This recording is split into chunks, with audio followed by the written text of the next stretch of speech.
This is a story about people. It started with people in communities across the Highlands and Islands taking responsibility for their own future.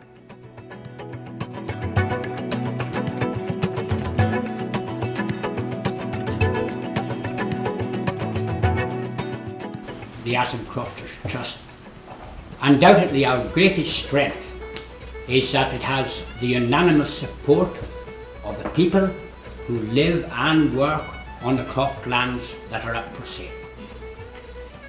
I don't think anybody could fail to recognise the justice of people like ourselves seeking the right to repossess lands which historically rightfully belong to us. In buying their land, the Asset Crofters made what had seemed impossible possible. It has proved to be an inspiration. Many have followed them. But the story of the Asset Crofters is rooted in history and in the survival of Highland communities. When the Crofters Act of 1886 was passed, it brought to a close years of strife, evictions and unrest in crofting communities, ending the Highland clearances. Crofters had security of tenure, and in Skye, one of the earliest examples of community land ownership emerged at Glendale, on government-owned land, where local people bought their own crofts in 1908. But ultimately, that wasn't all. They acquired a sort of community ownership of all the land that wasn't in individual crofts, if you see what I mean, all the hill ground, and various other assets, including a lodge, a sporting lodge, and a pier, and various things like that.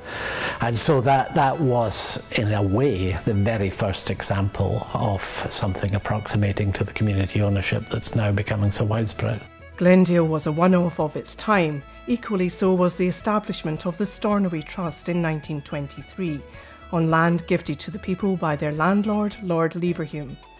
It was to be the only other example of community land ownership prior to the Asset Crofters, some 70 years later.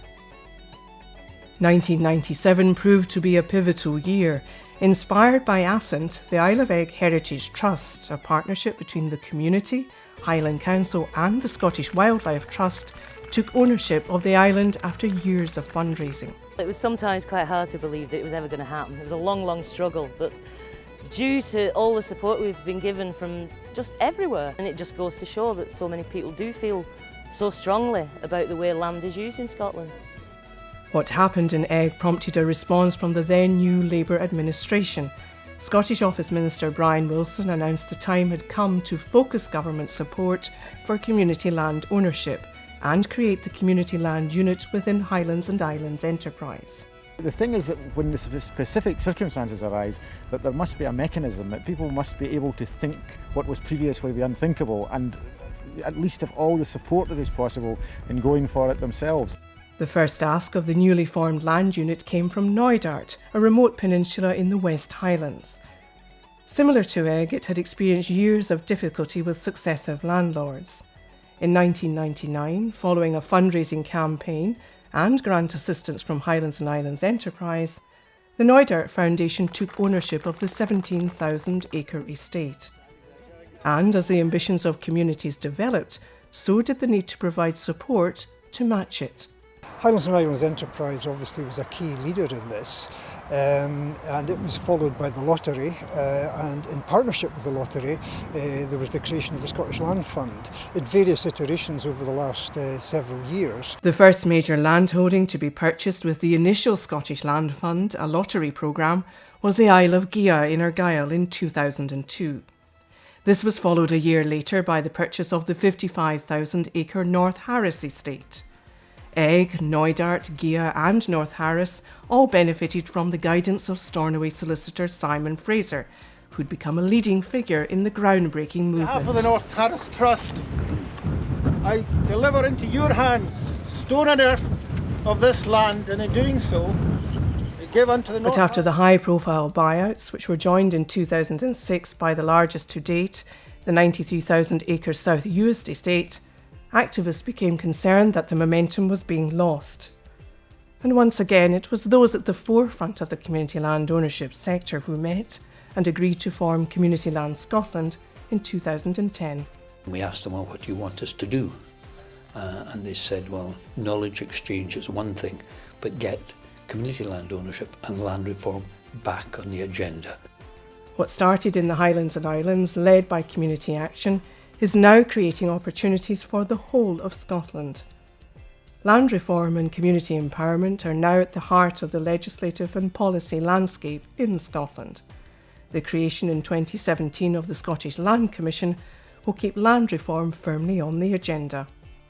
Owners now in particular know that communities have got rights, and that brings owners to the table to talk to communities in a way that didn't used to happen. So most land purchases these days by communities don't happen under the statute, they happen by negotiation. Although the crofting community right to buy has yet to be used, its presence facilitated the negotiated purchase for a further 2 estates in Lewis. Galson in 2007, and following a 13-year campaign, the people of Park finally became landowners in 2015. 20 years on from the creation of HIE's Community Land Unit, in 2017, Eigg celebrated 20 years of community ownership. One of the big obvious things is the population increase from 63 or so up to over 100 now. There's virtually full employment here now. So that plus housing, plus increase in tourism, etc. These are the big differences. Security of tenure was the biggest issue then, and that was the first thing we sorted out once we became owners. If people feel secure, then they're going to invest in the future.